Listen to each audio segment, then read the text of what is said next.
உடல் பருமன் அதிகமாக இருக்கவங்களுக்கும் ஈரல் பாதிப்பு வருமானு தெரிஞ்சுக்கிறதுக்கும் சர்க்கரை நோய் வர்றதை தடுக்கிறதுக்கும் ஈரலில் கொழுப்பு எவ்வளோ கட்டியிருக்குன்னு பார்க்குறது ரொம்ப மிக அவசியம். அதை தெரிஞ்சுக்கிறதுக்கு ஃபைப்ரோ ஸ்கேன்னு ஒரு டெஸ்ட்டு ரொம்ப உபயோகமாக இருக்கும். இது நாங்கள் இலவசமாக கேம்ப் மாதிரி மாருதி மெடிக்கல் சென்டரில் பண்ணுறோம்.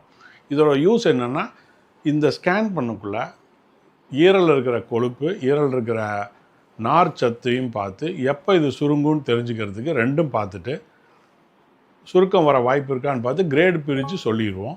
ஈரலில் இருக்க கொழுப்பு குறையிறது மிக அவசியம். இது நீண்ட நாள் பாதிப்பில் இருதயத்தை பாதிக்கலாம், சர்க்கரை நோய் வர வாய்ப்பு அதிகம். இதெல்லாம் குறைக்கிறதுக்கு ஃபைப்ரோ ஸ்கேன் பண்ணிவிட்டு சர்க்கரை நோய் வர்றதை தள்ளி போடலாம், தடுக்கலாம், உடல் பருமனை குறைக்கலாம். இது அவசியம் கலந்துக்கிட்டு பயன்பெறுங்க. நன்றி, வணக்கம்.